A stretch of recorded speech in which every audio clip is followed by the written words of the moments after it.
pasa, Orson? ¿Qué tal? ¿Qué tal, Antonio? ¿Cómo vas? Muy bien, ¿y tú? Te veo muy bien, ¿eh? Yo estoy también, macho. Físicamente fino, ¿eh? Yo te veo un poquito... No tan bien, ¿no? No tan bien, pero te Pero veo bueno, bien. para la edad que tengo, Está bien, está bien. me mantengo, me mantengo. ¿Qué tal todo, macho? Bien, bien, ya preparado para la próxima temporada. ¿Cuándo empezabas? 22 de octubre, ¿Y qué tal? martes. ¿Estás contento? Bueno, sí, yo estoy como siempre. Sí, ¿no? Se presenta bien la temporada. Se presenta bien, sí, hay muchos alicientes. Los Knicks, ¿eh? Yo soy de Lakers, tío. Ya, Solo bueno, Lakers. pues estás fatal. Ya he visto que Atiende a otro deporte. ha habido trueque, ¿no? ¿Cómo se llama? Carl Anthony Towns, a los Con Knicks. Randall, ¿no? Sí. Yo era muy de Vincenzo, macho. ¿Ah, sí? Sí, mala pérdida. Mucha gente es de Di Vincenzo, yo no tanto. ¿No? La gente habla de Di Vincenzo como si fuera la River. Sí, a mí- Bueno, a ver, a que ha mí- jugado bien, a mí me en gusta, los tío. Knicks, pero Y en Milwaukee lo hizo bien. Milwaukee, pero no aguantó. Eso es verdad. Creo que va a pasar por 5 equipos en 3 años, o sea que Eso- tampoco. Eso es verdad, eso es verdad. Pero no, los Knicks tienen el mejor, o sea, en plantilla, para mí, la mejor plantilla desde el año 99. Ya, eso es que estuve viéndolo el otro día y eso decían que eran los segundos favoritos del, ¿no? Puede del ser, este, ¿no? sí. Bueno, está Boston ahí, claro, toda la carga de favoritos está en el este. ¿Y cómo tu padre vería la NBA de ahora? ¿Igual o...? Yo creo que mi padre, tío, fliparía con las cifras que se mueven ahora en la NBA. Con los salarios, Con los ¿no? salarios. O sea, mi padre que siempre que le daba importancia. Ya flipaba en aquella que, claro, época, ¿eh? Estos tíos, todo lo que ganan, mi padre sería... Es verdad. Le llamaría mucho la atención la cantidad de los contratos que están moviéndose ahora y las cifras que están moviendo ahora. Yo creo. Porque del show y todo eso no ha cambiado mucho realmente, ¿no? Sigue Sí, siendo no. parecido, ¿no? No, él incidía mucho, yo creo que con acierto, en potenciar las figuras, las nuevas figuras, a través de los apodos, pero también a través del relato de los partidos. Y bueno, como es una fábrica constante de figuras, pues ahí cambia poco. Pero sí, los salarios sí, porque él sobre todo, lo que más le llamaba la atención no eran los que más ganaban, sino los que ganaban bastante mereciéndolo poco. Porque esa relación de eso, de rendir poco y ganar mucho, era lo que más apetecía, ¿no? A mí me crea curiosidad cómo llamaría, por ejemplo, a Ja Morant o a gente así, ¿sabes? Sí. Alocados. Sí, la gente lo sigue preguntando mucho eso. Sí. ¿Cómo llamaría a este y a este otro y tal? Y me lo preguntan a mí, yo qué sé. Claro. No sé. Pero sí, la NBA un poco como producto a la hora de vender y vender aquí en España y eso y comunicarlo, no ha variado demasiado. No, yo creo tampoco. Y tú que trabajabas más con él y que estabas más cerca de él, ¿cómo crees que surgieron esos motes? Bueno, yo la experiencia que recuerdo, y que creo que la mayor parte de la fabricación venía por ahí, un 80% eran totalmente improvisados en el momento, durante la narración. Él estaba narrando y de repente le venía una idea relacionada con ese jugador y la soltaba. Lo que él hacía, no de manera explícita, era una prueba, un análisis de éxito de ese mote. Entonces, yo recuerdo que él decía por primera vez un mote de un jugador. Entonces, claro, yo nunca lo había oído, le miraba, ¿no? Le miraba a él. Y entonces él, y también los cámaras que había y eso, él observaba un poco la reacción de la gente ante ese mote que acababa de salir. Y si veía que resultaba o que poníamos buena cara, nos reíamos y tal, pues ya como que lo consolidaba, ¿no? Pero no solo dependía de eso consolidarlo, porque dependía de que hiciéramos, porque él no se apuntaba a nada. Ya. Entonces, si hacíamos más partidos de ese equipo... Le pegan a puntas nada. Claro. Le pega. Si hacíamos más partidos de ese equipo en las siguientes semanas, él se acordaba y lo volvía a decir. Entonces, volverlo a decir era recordarlo, grabarlo a fuego y iba quedando, ¿no? Cuando era de jugadores de equipos que retransmitíamos mucho, bien.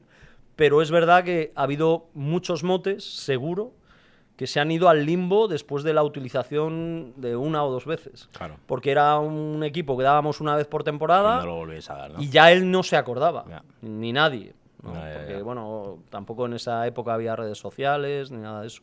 Pero era total improvisación, salvo alguno así muy emblemático que a lo mejor sí se lo trajo pensado de casa, ¿no? Yo hablando de esa, recuerdo una yendo a La Coruña en coche a veranear, que le surgió una parecida y dijo, mañana voy a soltar esto en un partido. Ya no sé si era la época más de la Sexta o más, Yo... era con la Sexta, ¿no? No sé si es esa a la que te refieres, pero yo sé que Fútbol con Fatatas Esa puede ser, ¿no? surgió así, porque estábamos tomando una bolsa de patatas. Eso es, en una gasolinera así, ¿no? Le pedisteis patatas de máquina, sí, es algo y así. A él se le ocurrió ahí. Y dijo, voy a decir mañana en el partido fútbol con fatatas, ¿no? Sí. Sí, creo que sí. Pero bueno, iban surgiendo así y bueno, menos mal que hubo gente en medios de comunicación y gente en esa época que hizo recopilatorios. Claro, y gracias a eso se puede... Había como un diccionario de motes, ¿no? Sí. ¿no? Gracias a eso se puede recordar algo. Más que motes, sí que se le ocurría una denominación para alguien y hacía lo mismo. Si veía que tenía éxito, lo repetía mucho más. O sea, sí que había gente... Lo que pasa que yo creo que esos motes de la vida diaria, al menos yo los que le oí, eran más peyorativos. Sí, ¿no? Sí, eran más peyorativos de alguien que yo qué sé, que no le cayera muy bien o con quien no se llevaba muy bien y le calzaba un mote, sí, violento. Claro, yo no tengo mucho recuerdo de que se eligiera... Claro, pues tú a lo mejor que con compañeros o tal, eso sí. Sí. No se pueden no se pueden decir, ¿no? Hay que decir que tu padre siempre decía que la gente se olvida de cualquiera por mucha trascendencia que en un momento puntual alguien haya podido tener en medios de comunicación. Entonces siempre decía, tú sales a la calle y preguntas quién es Bobby de Glané y nadie sabe quién es. Entonces Bobby de Glané fue... Lo voy a decir quién fue porque nadie sabe quién es. Una gran estrella de la radio en España en los primeros años de la radio, y eso, años 50, 60 yo creo. Y entonces él estaba convencido de eso. Y a mí lo que más me llama la atención, 15 años después, es que permanezca tan viva su imagen, el recuerdo de lo que hacía, incluso en gente que por edad no lo ha podido disfrutar como narrador y como comunicador. ¿Por qué crees tú que puede pasar eso? Hablando de lo que decías de Bobby de Glané, yo me acuerdo que él siempre decía una frase, en plan como que si él hubiera nacido en Estados Unidos y fuera el narrador de los Lakers, sería multimillonario. Siempre estaba obsesionado con eso, que aquí a la gente no se le valoraba, se olvidaba de ello. Pero es curioso, tío, a mí también me fascina que era la obsesión de mi padre, que cuando él se muriera no se iba a acordar de nadie, y es una cosa que no pasa con mucha gente una vez que está muerta, sí. Y eso me sigue fascinando, y yo creo sinceramente es porque hubo, a lo mejor yo creo que porque era el nicho, ¿sabes? Un poco de ver a las 3 de la mañana, un público muy pequeño, también que mi padre, sinceramente, yo siempre lo digo, mi padre el cabrón tenía talento, era muy genioso, creó un idioma, creó un lenguaje, un formato, ¿sabes? No sé. Pero a mí, sinceramente, todavía me sigue fascinando que la gente, año tras año, se siga acordando de su muerte, macho. No entiendo por qué, ¿sabes? Porque es una cosa que, como mi padre decía, si es que, tío, cuando yo me muera, ¿cómo es? Subimos y bajamos. Cuando yo deja de salir en televisión y la gente no se acuerda de ti. Siempre decía lo mismo. De hecho, hay una anécdota que se puede contar. Yo hubo una época, justo... Él ya estaba en la Sexta, o sea, yo ya no trabajaba con él. Y entonces yo, por una crisis mía personal, laboral y en la empresa, pedí dejar de hacer NBA, ¿no? Y empecé a hacer reportajes de Informe Robinson. Y entonces yo estaba colaborando en Onda Cero ya, en la radio, en esa época. Y él me decía, Daimiel, si dejas la NBA, en Onda Cero te van a largar. Porque en Onda Cero lo que les interesa es un tío que sale en la tele y tal, si no... Y yo ahí le discutía un poco, yo le decía, no tiene por qué, si yo en Onda Cero lo hago bien y tal, bueno, es verdad, he estado ya 10 años saliendo en la tele, pero no tienen por qué, pero no, lo que vale es estar ahí y tal, estaba muy presente, y eso que decías, él decía siempre, tú y yo, si estuviéramos en Estados Unidos, estaríamos desayunando todas las semanas con Julia Roberts. Sí, eso, con las y estrellas. Y aquí podemos acabar vendiendo La Farola, que era una revista, una publicación que había de homeless. Sí, que me acuerdo que decía eso. Y también yo creo que yo creo que también el cambio al fútbol y un público mayor. Sí, eso cambió mucho. La repercusión, el tiki-taka, la vida puede ser maravillosa. Fútbol con fatatas que hemos dicho antes. Yo creo que a él no se le entendió bien en el cambio. Mucha gente en el cambio y y no se le hace toda la justicia, quizá porque él no pudo tener la continuidad para demostrar en fútbol. Claro, en la NBA había estado 10 años y pico, ¿no? Aparte de toda su carrera en radio. Y estuvo 3 años con el fútbol en la sexta, con muchos cambios y eso. Él decía, yo dependo mucho de mi estado de ánimo, ¿no? Para tener la capacidad de improvisar, de generar. Y ahí quizá no se dieron las condiciones, pero a mí, por ejemplo, yo creo que nunca se lo dije a él, porque él se hinchaba mucho si se lo decía, pero la retransmisión que él hizo del Mundial de Alemania en 2006 me pareció sublime, en fútbol, ¿eh? Me pareció espectacular el nivel que tuvo ahí y un poco lo que hicieron. A mí, ¿sabes lo que me pasa? A mí me pasa mucha gente, tío, porque yo tengo 29 años y el Mundial, pues eso, de 2006, que nos pillaría con 11 años, ¿no? Entonces, todos mis amigos que empezaron a ver fútbol con esa época siempre me lo dicen, macho. Tu padre, el Mundial. El Mundial de un nivel. Luego ya la Liga, bueno, pues también ya tuvo unos códigos y eso. Pero ese Mundial fue tremendo para mí, ¿eh? El nivel, como yo entiendo, no solo como yo entiendo la narración y los comentarios, sino un poco lo que era él, ¿no? Adaptarlo al fútbol y al abierto. Y creo que el impacto fue muy bueno.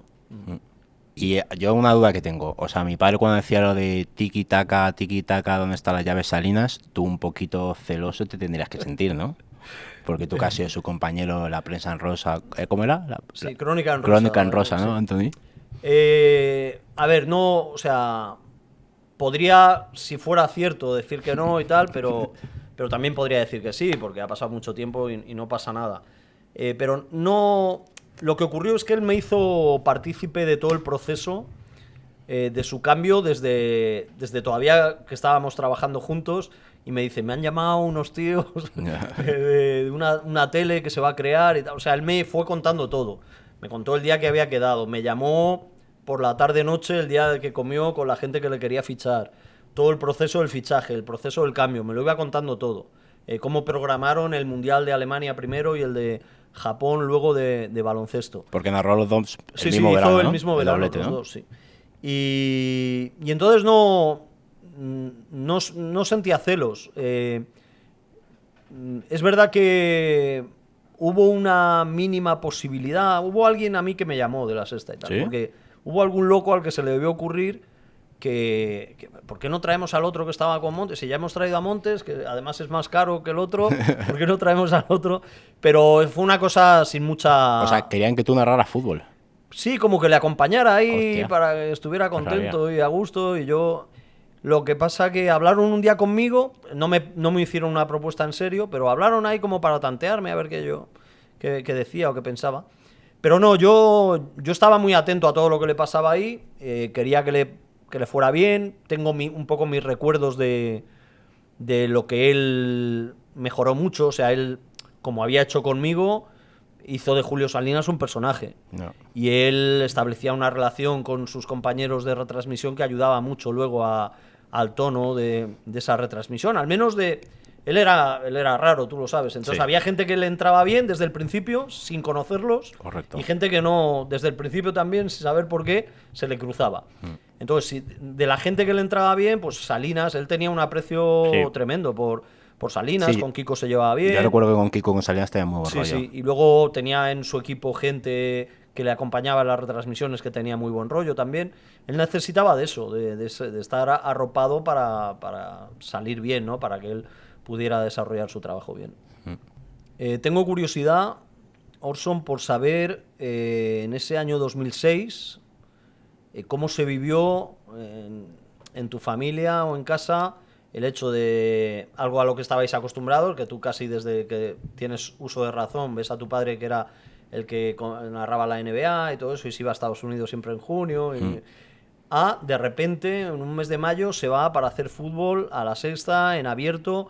¿Cómo cambia eso en vosotros y en él, de lo que recuerdes? A ver, pues yo creo que lo primero que cambió a nivel, pues la repercusión, sobre todo de ir andando con él por la calle y que a veces sí un autógrafo tal, que después del Mundial era una locura. O sea, todo el mundo le conocía, todo el mundo le paraba, tiki-taka, dónde están las llaves, Salinas, cosas así.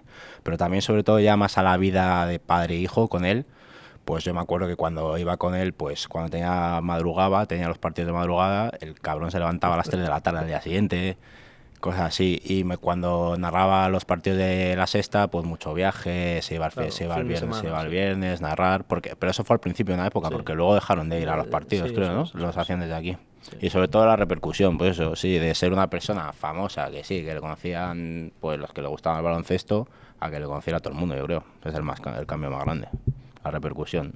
Y mi padre, después de haber estado mucho tiempo narrando la NBA, luego cambiarse al fútbol, ¿tú crees que le habría gustado volver a la NBA a narrar partidos contigo o narrar la NBA en general?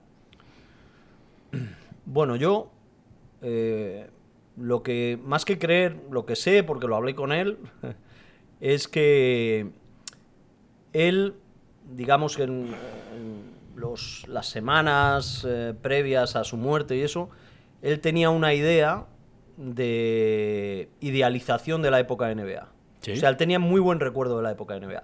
Fíjate que tanto la repercusión, lo que tú decías, como los ingresos, claro, él ganaba mucho más en... Eso no lo he dicho, Claro, de verdad. Ganaba mucho más con el fútbol y en la tele en abierto, eso, pero él tenía muy buen recuerdo de la época de NBA porque no tenía tantas imposiciones. Yeah. O sea, él se organizaba, hacía lo que le daba la gana, lo que dices tú. Se levantaba a las 3, tal, se organizaba el día, luego por la noche se iba a hacer los partidos en un taxi, volvía en un taxi, tal. Digamos, no tenía presiones, no le llamaban de los medios, oye, que hemos dado poca audiencia, o tenía relación conmigo, con los realizadores, con poca gente, era cómodo, los viajes a Estados Unidos, que le gustaba mucho. Yo creo que él idealizaba eso, independientemente del tema de la repercusión y el salario. Y sí, él, bueno, obviamente ya sabía que no seguía en la sexta, pero tenía ofertas para hacer incluso algo de tele tenía varias ofertas para hacer tele en abierto, para hacer radio, pero él añoraba la época de NBA. Sí. Es decir, incluso lo veía con buenos ojos de futuro poder volver a hacer NBA. Sí, a ver, me cuadra, siendo como era mi padre, la libertad y la soltura de la... Eso es, que nadie le esté diciendo nada de lo que hay que hacer. No tener un jefe que te diga, no digas esto, no digas lo otro. Él decía,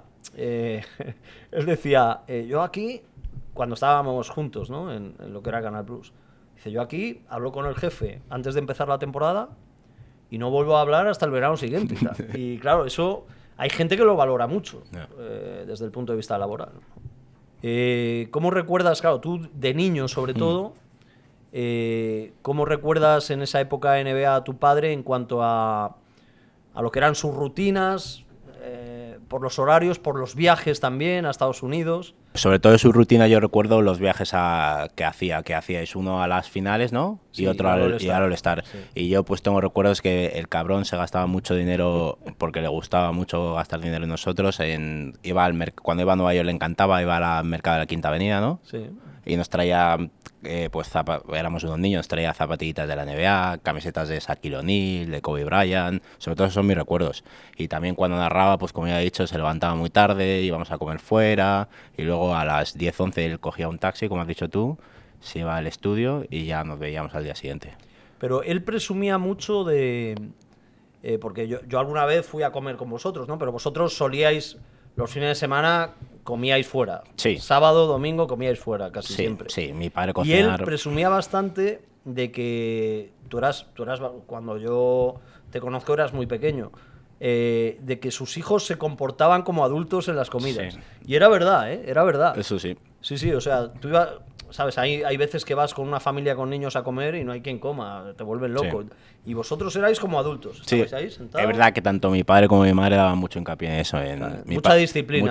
Mi padre era muy pesado con la disciplina. Lo que no hagas aquí a los 25 no lo harás nunca. Esto tienes que hacerlo así, o sea, tu padre ya cuando seas mayor te das cuenta que siempre tenía la razón.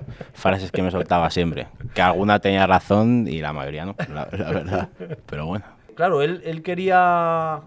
transmitiros algo que él no dominaba, que era la disciplina. O sea, él quería implantar la disciplina de él hacia vosotros, pero él no se puede decir que fuera una persona disciplinada. No, la verdad es que mi padre no. Mi padre será la persona menos disciplinada que he visto, mi padre. Pero sí, yo creo que al final como padre quería, pues a lo mejor educarnos de la manera en la que él no se veía o que no era de alguna manera, porque mi padre en deporte cero, madrugar cero, vida sana y ordenada no era un ejemplo, desde luego.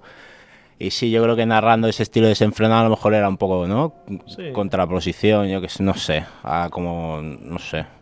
Pero Bueno, sí, yo creo que él siempre tenía una... eh, no sé si decir una cruz o un peso encima. Su vida había sido dura sí, yo y, creo que también un poco por la infancia que había claro, tenido, al final exacto, siendo negro, años 60, sí. Entonces él lo adoptado. que quería era que vosotros, porque él siempre fue bastante rebelde, ¿no? Al final una cosa puede realimentar la otra, ¿no? Las dificultades de la infancia, de la adolescencia, con rebelarse ante todo porque no te van bien las cosas.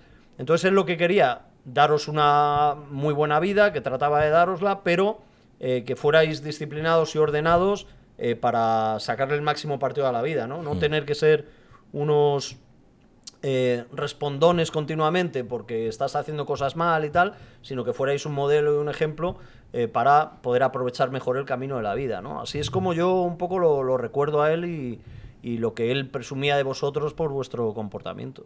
Sí. Luego también había un poco, no sé, a mí me pasaba, por ejemplo, que tú le veías ahí sí desenfrenado, ahí gracioso, divertido en la tele, pero luego el cabrón cuando se cabreaba Sí, tenía, sí, sí. tenía mal genio. Era, sí, sí. Entonces era mejor en el restaurante no moverse mucho, no voy a decir que se cabreara, ¿sabes? Sí, sí.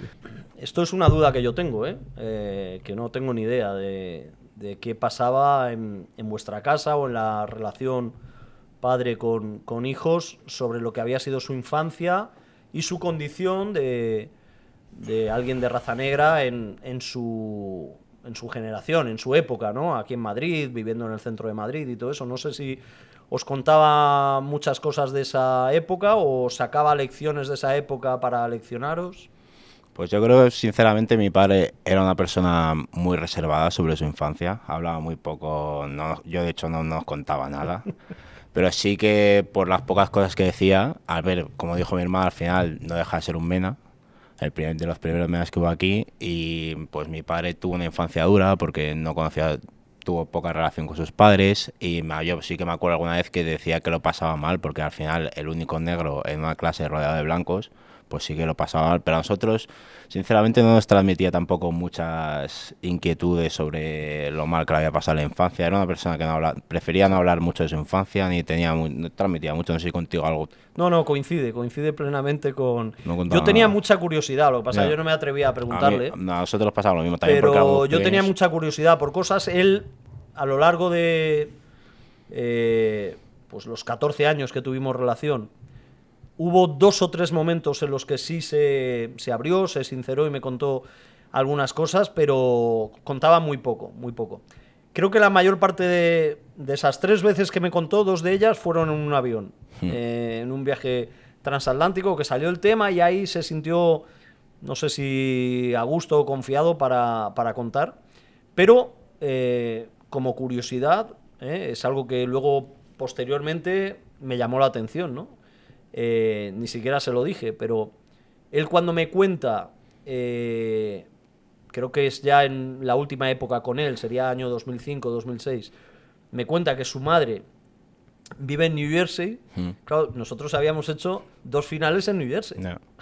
O sea, nosotros habíamos estado en entrenamientos, partidos, en el autobús que nos lleva y tal, seguramente muy cerca de donde vivía su madre. Y él no vio a su madre en ninguna de esas 2 temporadas, ¿no? Sí, es Eso que me era, llamó la atención. era muy reservado con el Sí, tema, sí, sí. sí. Sí, porque bueno, Y fue muy duro y seguro, eso se quedan como complejos muy difíciles de lidiar con ellos, ¿no? imagínate, es blanco, o sea, negro en Sí, años él contaba 60. mucho lo del autobús aquí en Madrid, que Sí, había gente que se levantaba sí, y se apartaba y se cambiaba. Y pero sí, bueno, pues, poco más. a ver, era un personaje muy complejo, muy diferente. Entonces, digamos que yo hay 3 momentos, diría yo, 3 momentos en los que se puede resumir el primer impacto mío con él. Hay uno que yo le conocía de la radio, de escucharle en la radio, en Antena 3 Radio, sobre todo, cuando hacía baloncesto y eso. Entonces, yo sabía un poco, había visto fotos de él, no le conocía personalmente y le había escuchado mucho en la radio. Y yo voy de reportero a un partido, antes de trabajar en Canal Plus, voy de reportero a un partido a Sevilla y quedé con 2 periodistas más para comer. Porque fui por la mañana, yo creo que en AVE, y entonces me dicen, sí, vamos a comer unos cuantos, era un Sevilla Atlético de Madrid, creo. Claro, porque mi padre narraba por ese entonces el Atleti, ¿no? En la radio, En ¿no? Radio Voz, No, claro. sí. Y entonces coincidí en la misma mesa comiendo, éramos 5 o 6 periodistas. Y ya dije, jo, este tío ¿quién es? O sea, este personaje, o sea, cómo habla, cómo va vestido, cómo se sienta, las cosas que dice, o sea, era algo como completamente diferente, ¿no? Pero ya por la época se vestía igual con la... Bueno, no tan exagerado, pero exagerado, sí ya estaba vistiendo así un poco, y me llamó la atención en cuanto a personaje, ¿no? Luego ya cuando empiezo a trabajar con él, los primeros días, ya le veo más acentuado el look, pero él enseguida se justificó conmigo. Me dijo, hay que vender la moto, tal. Yo lo he pasado fatal en los últimos tiempos en la profesión, he estado medio sin trabajo, muy enfermo. Esto tengo que aprovechar la oportunidad, estoy en la tele. Venía con una cartera que era cruzar la calle General Perón, de Radio Voz a la Torre Picasso, pero ya venía con pajarita, con sus trajes. Yo decía, pero Andrés, ¿dónde vas así vestido si vamos a hacer un partido en un locutorio 2 horas? A las 2 de la mañana. Venía, ¿sabes? Súper... Y luego comíamos en el Moda Shopping que había ahí en el centro comercial, se compraba ropa carísima ya. Yo decía, joder, este se está gastando el nuevo sueldo de Canal Plus en un momento, ¿no? Y luego, pero hasta ahí tuvimos conversaciones de compañeros de retransmisión en partidos de locutorio, alguno de plató, pero nos toca ir a San Antonio el primer viaje, ¿no? En febrero del 96. Y ahí sí, nos sentamos juntos en el avión. Y fue un viaje larguísimo. Hicimos escala en Atlanta, Houston y luego San Antonio. Y ahí me empieza, nada más sentarnos, me empieza a contar su perfil sanitario, ¿no? Todas sus enfermedades. Y yo dije, bueno, ¿esto qué es? O sea, es que ya dije, este tío se me va a morir aquí en el primer viaje. No llegamos a San Antonio. Pues me dijo, lo primero, así serio, dice, bueno, no sé si sabes, yo tengo las 3 enfermedades por las que más se muere la gente en España. Dice, he tenido angina de pecho, o sea, problemas cardiovasculares, tensión alta y he tenido un tumor en una suprarrenal. Y entonces él tenía algo que era revolucionario en aquella época, que tenía muy poca gente, se debió gastar la pasta en eso también, el medidor de azúcar, sí, que se pinchaba en la yema del dedo. Sí, me acuerdo que iba con eso a todos lados. A todos lados, y continuamente se iba pinchando y eso. Y entonces yo veía, cada vez que se pinchaba, miraba la cifra, ¿no? Y pues en el viaje tenía 120, pero en ese viaje, por la ansiedad, la ilusión, la NBA, All-Star, todas las estrellas, Jordan, David Robinson, tal, Shaquille, todos ahí, comimos como bestias en ese viaje. Fue un viaje encima en Texas, ahí, comimos como bestias. Y hubo una noche que veo que al acabar de cenar se pincha el dedo y tal, le veo el aparato, 380 y tantos. Digo, pero bueno, le digo, esto es mucho, ¿no? Y dice, Daimiel, creo que nunca he visto esta cifra en este aparato. Nunca he llegado a tanto y tal. Digo, pero joder, yo estaba asustado, pero bueno, luego sí. Bien, a partir de ahí ya empezamos ya una relación más casi de amistad. Vosotros, estando todavía haciendo NBA, pero ya era televisión, ¿pensabais que erais hijos de un periodista famoso? No, macho. ¿No? O sea, yo tenía conciencia de que, pues sí, porque tus amigos sí, tu padre sale en la tele, famoso, tal, pero ni punto de idea de la repercusión que ha tenido una vez muerto ni cuando estaba vivo. O sea, porque al final mi padre creó un estilo y eso es muy difícil. Y no teníamos ni idea, o sea, pues lo típico, sí, narra el videojuego, sí, sale en la tele, pero eres muy pequeño, no tienes conciencia de la repercusión que tiene tu padre, y a medida de su fallecimiento mucho menos, claro. Porque era impensable pensar que mi padre iba a ser tan recordado y tan seguido el día de su muerte. Pero no teníamos ni idea. Yo sí que recuerdo algún episodio, mi padre era, como tú lo conoces, era como era, y siempre tenía no sé, siempre que empezábamos en un instituto nuevo, por ejemplo, cuando cambiamos el colegio al instituto, el primer día siempre, tanto a mi hermano como a mí, tenía, yo qué sé, pues como para un poco marcar territorio, yo no sé, una movida rara que pensaría él, siempre tenía la costumbre de venir a buscarlos el primer día del instituto. Y yo tengo el recuerdo cuando éramos pequeños que el tío se presentó ahí con, pues eso, con su pajarita, su americana, y vino al instituto y me acuerdo que todo el instituto alrededor de él, ¿sabes? Que tuvimos que salir de ahí casi escoltados, ¿sabes? Claro, él quiso allanar el terreno. Quiso allanar el terreno. Dijo que sepan que estos dos, que los traten bien, ¿no? Que le respeten, sí, algo así. Yo me acuerdo al principio de conocerlo y tal, yo le dije, ¿y por dónde vives, Andrés?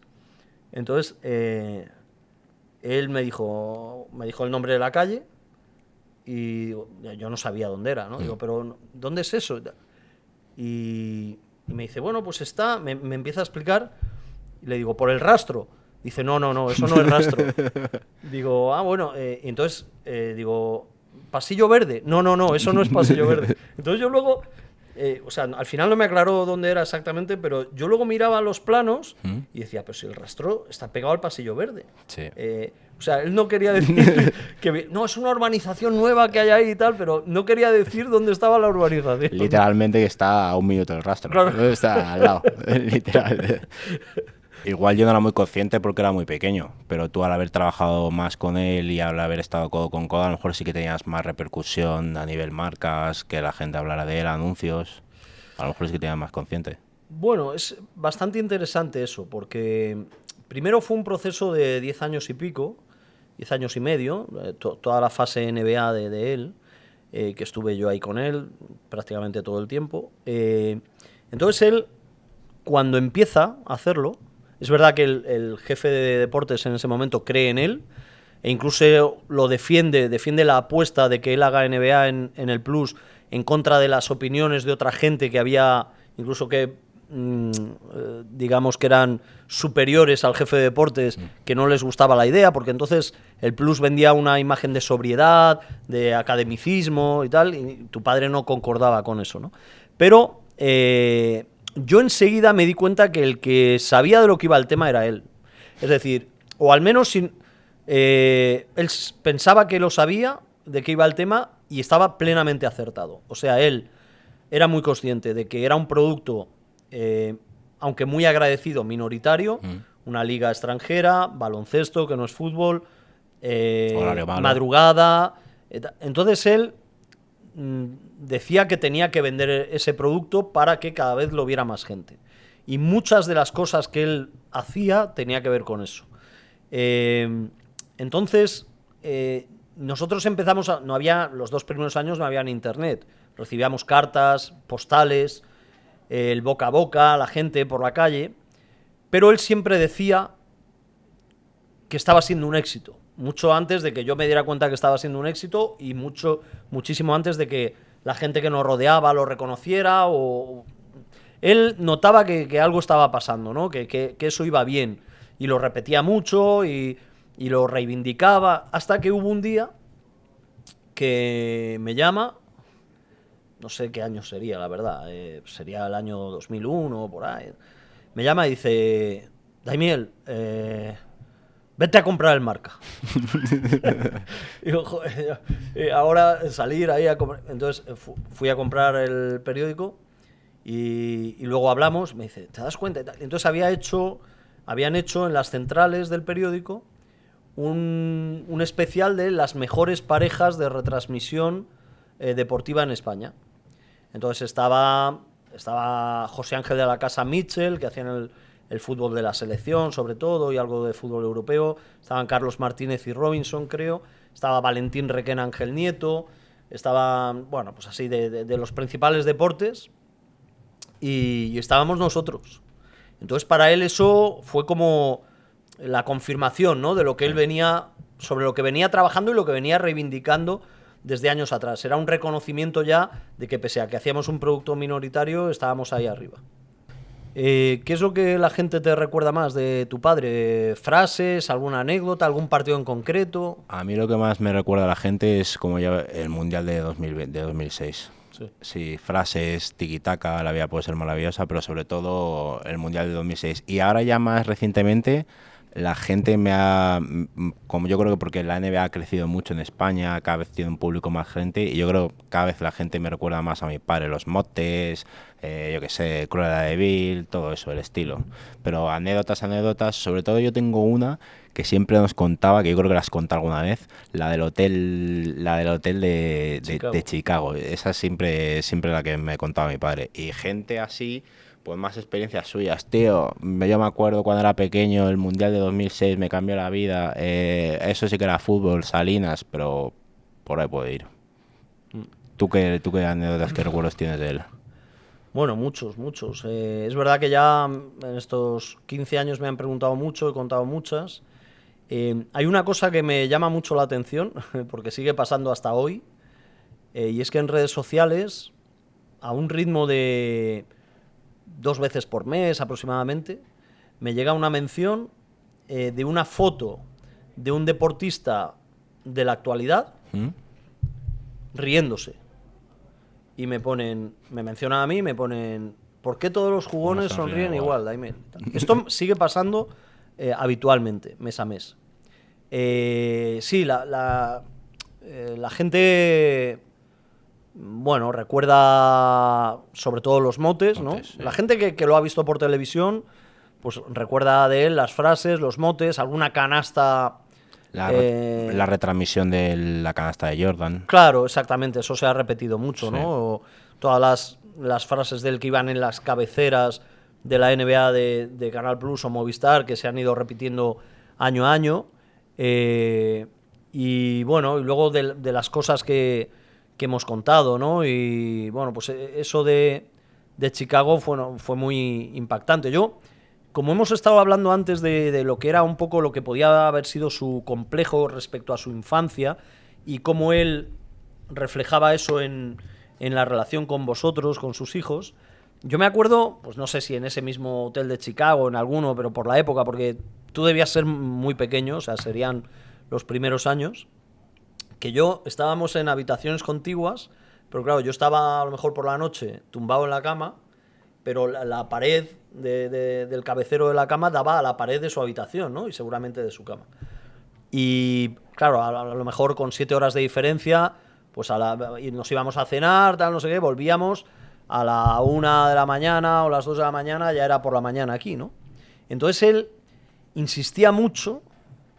Yo creo que él temía que se perdiera un poco la figura de padre por el hecho de que él se pasaba 20 y tantos días en Estados Unidos. Entonces quería hablar con vosotros sí o sí todos los días.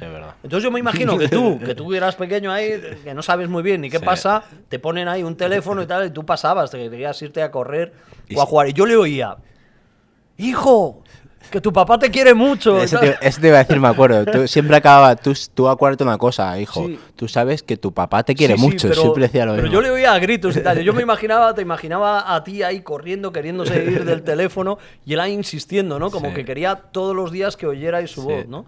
Sí. Pero bueno, las anécdotas con él, claro, una persona de esa manera de ser, en esas circunstancias de viajes a ciudades diferentes, a él le encantaba pasear por ciudades, bueno, le gustaba más lo que son las grandes ciudades, las grandes urbes, ¿no? Chicago, el downtown, Manhattan, pasear por allí, hacer sus compras, ¿no? Y ir a restaurantes buenos, luego todo eso le servía de recursos para las retransmisiones del año siguiente, ¿no? Y a colación de eso, yo creo que yo tengo un recuerdo curioso, que es que mi padre tenía ganas de viajar a la NBA, pero hay veces que le daba un poco de pereza, ¿sabes? Claro. Los viajes del All-Star y de las finales, pero en función de la ciudad que fuera, le apetecía más o menos. Nueva York le encantaba, Chicago le encantaba. Bueno, él era un poco brujo en una cosa, que esto es algo que también me quedé con ello. Hubo muchos años que Miami Heat tenía muy buen equipo, ¿no? De hecho, bueno, casi todos los años, la época de Tim Hardaway, Alonso Mourning, competían ahí, se enfrentaron primero a los Bulls de Jordan, luego a los Knicks. Entonces, cuando empezaban los playoffs, yo le decía, yo estaba deseando ir a Miami. Yo estaba como loco porque llegaran los Heat a las finales y poder ir a Miami. Y a él ni le gustaba el calor, ni la humedad, ni nada. O sea, él no quería ir a Miami. Entonces yo le decía, este año los Heat son uno de los favoritos, ¿no? Podemos ir a Miami y tal. Daimiel, no vamos a ir a Miami. Tal. Y entonces fue tremendo porque las 10 finales que hicimos nunca fuimos a Miami. Entonces él se va a la sexta un 1 de mayo del 2006 y en junio voy a las finales. A Miami, pero ya ¿no? sin él, a Miami. Claro. Que fue cuando ganamos aquí, ¿no? El anillo, ¿no? Con Wade, ¿no? Exacto. Sí, contra Dallas. Y fueron las primeras finales que él no hace, llega a Miami. Tío, Tremendo. hostia. Yo ahora veo las retransmisiones y veo que son un poco más guionizadas, está todo medido. ¿Cómo era trabajar con mi padre con ese vendaval de improvisación de que no sabías por dónde te podía salir? Era complicado. Bueno, lo primero que hay que decir es que el único que funcionaba así en esa época era tu padre. Sí, ¿no? Quiero decir que él sí que ha sido un precursor, un pionero de lo que hoy vemos en muchos formatos de streaming, en nuevos canales, de cómo se funciona. En esa época solo él funcionaba así. En cuanto a cambiar de registro bruscamente en una retransmisión, ponerte a hablar de otra cosa, retomar luego. Bueno, entonces yo cuando empiezo con él, yo tengo muchos retos. Uno que es justificar un poco por qué estoy yo ahí, que yo no era nadie, alguien desconocido, joven y tal. Pero luego un reto igual de importante era estar preparado siempre, porque él me podía hablar de cualquier cosa, preguntar cualquier cosa. Él en ese aspecto era así, o sea, yo creo que si tú en ese momento le dices, pero Andrés, ¿cómo le estás preguntando a este tío eso? Yeah. Y si no sabe lo que le estás preguntando, le dejas fatal. A él le daba igual eso. O sea, él tenía su registro, su manera de tal, entonces ya cada uno que se las buscara, ¿no? Y yo tenía que estar preparado para... Mi principal preocupación era contestar. Daba igual que estuviera gracioso, atinado en lo que contestaba. Es verdad que me documentaba mucho para poder hablar con cierta base de cualquier cosa referida al juego, pero claro, es que él te podía preguntar cosas que no tenían nada que ver con eso, ¿no? Entonces, bueno, pues era un reto, pero a su vez era muy divertido, porque nunca te aburres así. Con una persona que está totalmente en la improvisación continua, nunca puedes prever antes de una retransmisión de qué vamos a hablar. Vamos a narrar y a comentar el partido, pero no sé de qué vamos a hablar. La conversación se puede ir hacia cualquier lado, ¿no? Es verdad que él luego utilizaba mucho la reiteración para que calaran ciertos códigos y tal, pero bueno, yo creo que estar al lado suyo era exigente, pero muy agradecido a la vez. ¿Cómo veías a tu padre tal y como lo recuerdas no sé, en Twitter, en Instagram, en TikTok? ¿Cómo lo verías? Yo creo que mi padre ahora no tendría nada, ni Twitter, ni Instagram, ni TikTok. De hecho, renegaría un poco de las redes sociales. Mira este gilipollas, mira no sé qué, aquí todo el mundo diciendo lo que piensa, ¿sabes? Y yo creo que mi padre es una persona que las críticas no la llevaba muy bien tampoco. O sea, no le sentarían para nada bien.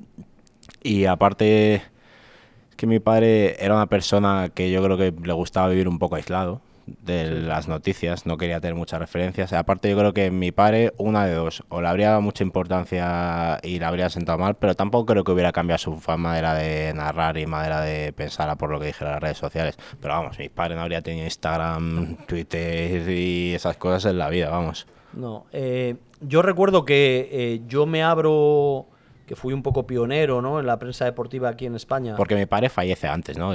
No, yo me abro Twitter en abril de 2009. 2009. Y tu padre fallece en octubre de 2009. Y yo le comenté, creo que llegamos a hablar él no mostró ningún interés en eso, claro, de momento. Le hubiera molestado un poco ese efecto que han tenido las redes sociales de que cualquiera puede decir lo que quiera, sobre cualquier cosa. A él yo creo que sí, le hubiera incomodado, pero a su vez él tenía esa dualidad. No le gustaba eso, pero sí le preocupaba mucho que se metieran con él, que tal. Yo recuerdo unas crisis que hubo con el foro del ACB, que ahí sí que nos daban caña, no entiendo muy bien por qué.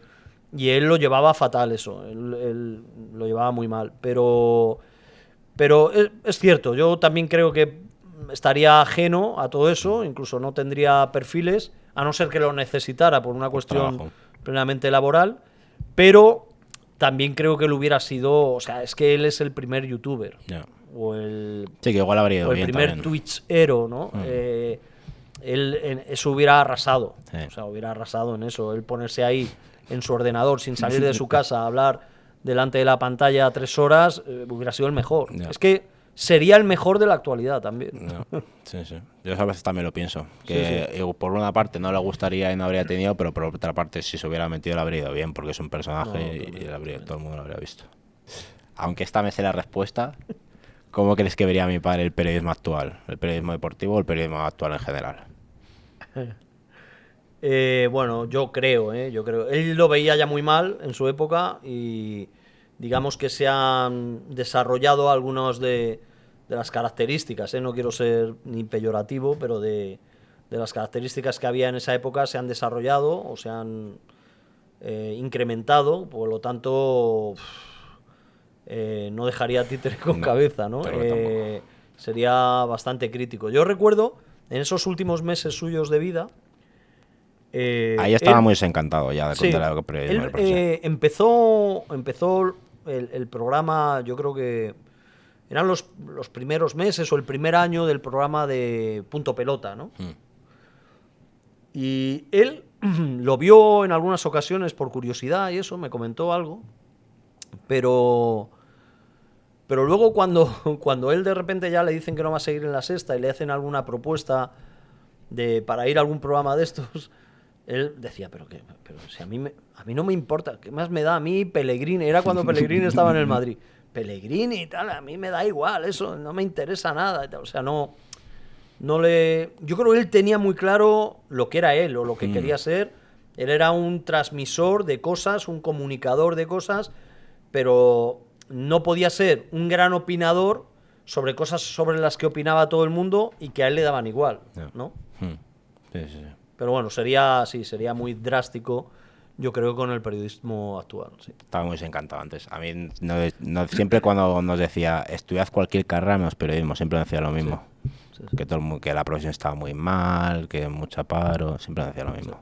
¿Y tú crees que con todo lo que le gustaba la música, no sé si sabes por qué nunca se dedicó al periodismo musical, no le atrajo, no sé, escribir o hacer algún programa de radio sobre música? Pues es buena pregunta. Yo creo que realmente nunca tuvo ninguna propuesta de hacer nada musical.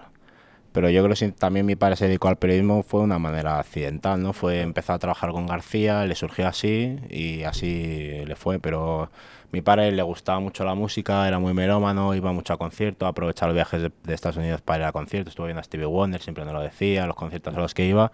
Pero yo creo que mi padre, como decías tú, le gustaba lo que hacía, era un buen comunicador, le gustaba el deporte y tiro por ahí. Pero buena pregunta, la verdad. Yo creo que nunca tuvo ninguna propuesta para hacer nada musical, ¿no? Él hubo una época que me dijo a mí que por qué no presentábamos un proyecto en alguna radio, pero no era exactamente un programa, era un programa que tuviera música cuidada, pero sobre todo un programa de conversaciones. Incluso recuerdo que llegamos a hacer un proyecto y se llamaba como una canción antigua de Miguel Ríos, el programa. No recuerdo si era Tras el Cristal o algo así, algo parecido. Pero yo coincido contigo, que creo que él no tenía la inquietud de estar en muchos sitios y trabajar mucho. Él quería trabajar en algo, que se le pagara bien, que estuviera reconocido, pero como al final ya se metió en la dinámica del deporte y todo eso, pues no...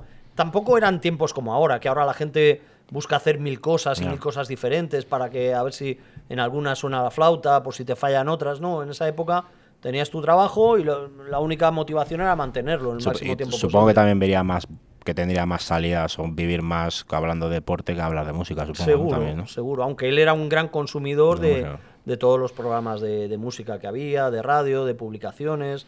Bueno, él estaba a la última en eso, ¿no? Sí.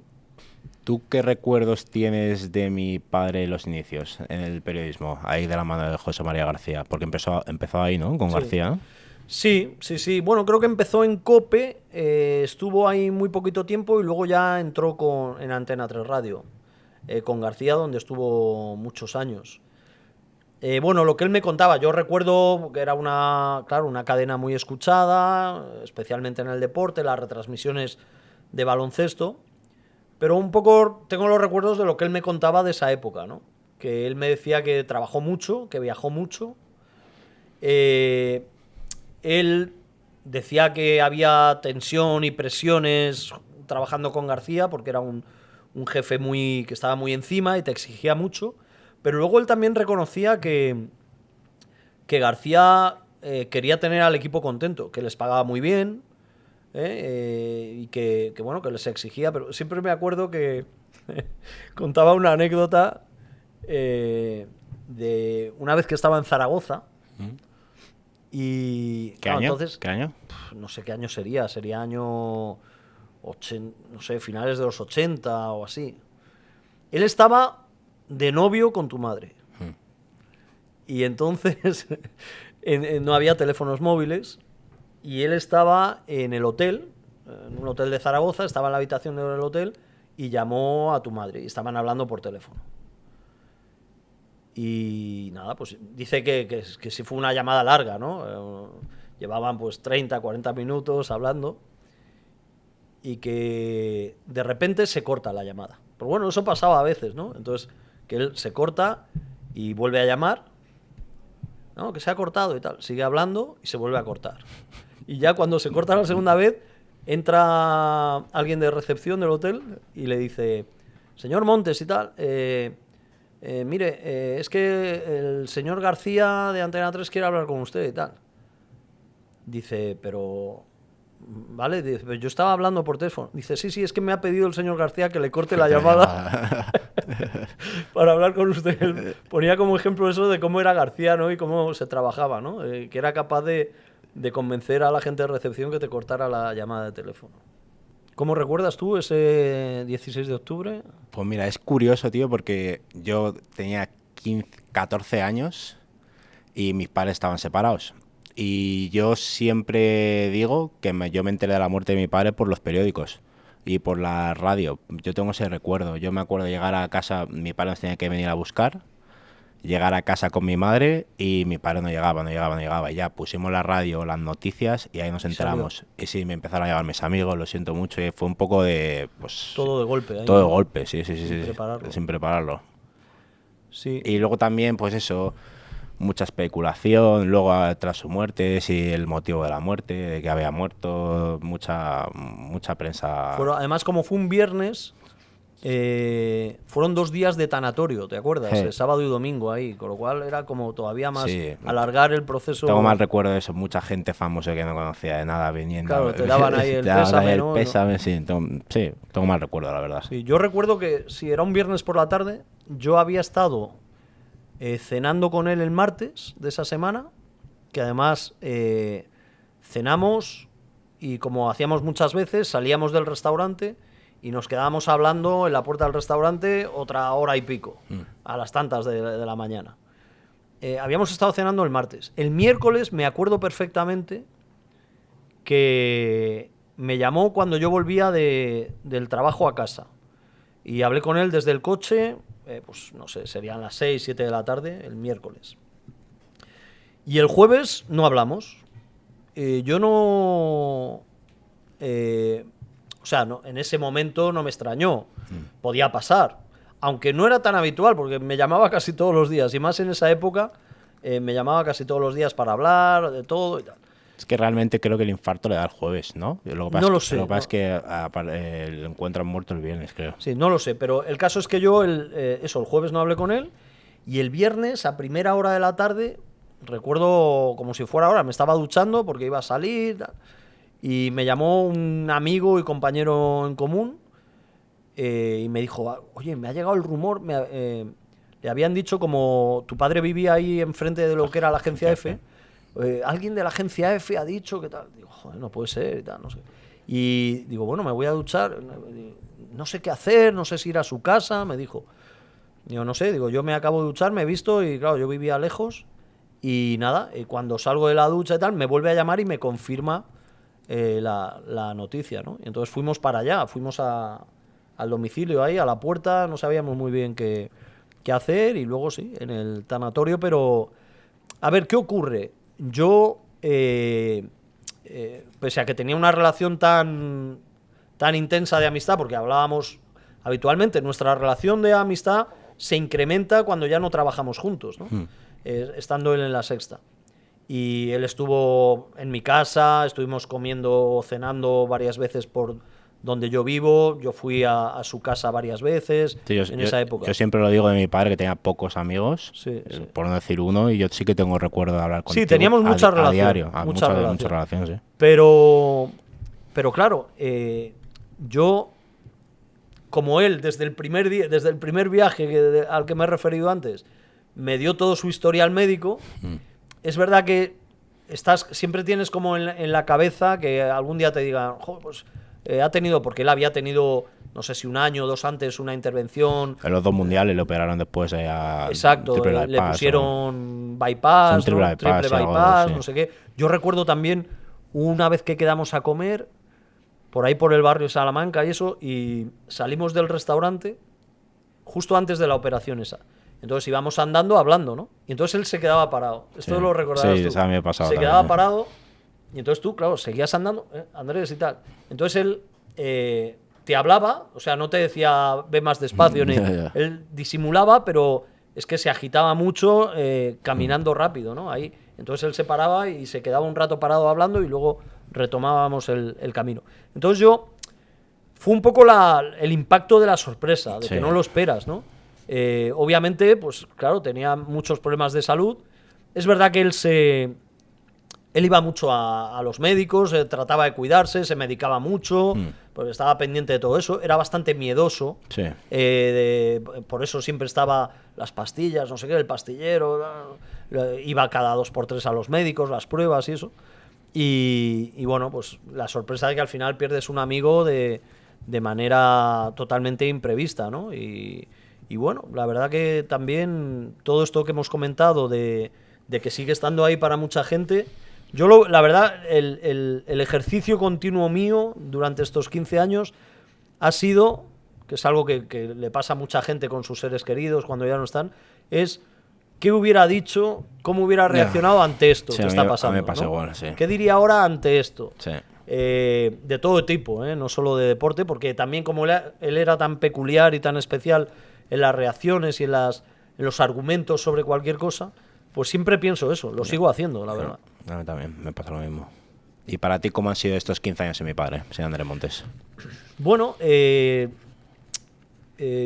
la verdad que aprendí o consolidé cómo ser comentarista de NBA en televisión, no solo junto a tu padre, sino un poco gracias a todos los tips que él me iba dando, ¿no? De cómo yo tengo bastante personalidad, no me dejo llevar demasiado por las cosas que me dice la gente, incluso teóricamente experta, pero yo sí notaba que cosas que él me decía primero cuadraban con lo que yo pensaba y luego en el paso del tiempo digamos que le iba dando la razón, ¿no? La sucesión de acontecimientos. Por lo tanto, yo aprendí mucho sobre la profesión y también sobre la vida en muchas cuestiones de él, ¿no? Yo he intentado ese Daimiel comentarista de NBA que se forjó ahí durante esos 10 años, he intentado ser fiel porque yo creo que funcionó muy bien y siempre con la idea de adaptarme a todos los compañeros que he tenido, pero he querido mantener un poco ese estilo, ¿no? Y bueno, pues me hubiera gustado que él hubiera comentado, o bien por medios de comunicación, o por lo menos conmigo, en alguna llamada de teléfono o en alguna cena, muchas de las cosas que han ocurrido, ¿no? Le he echado de menos, sobre todo, muchas conversaciones con él, ¿no? Yo creo que también, bueno, la profesión perdió a un miembro muy importante, sobre todo a un miembro rompedor, innovador, y bueno, pues no, yo insisto mucho en esto. No me imagino lo que hubiera sido esto de YouTube, Twitch, con Andrés, ¿no?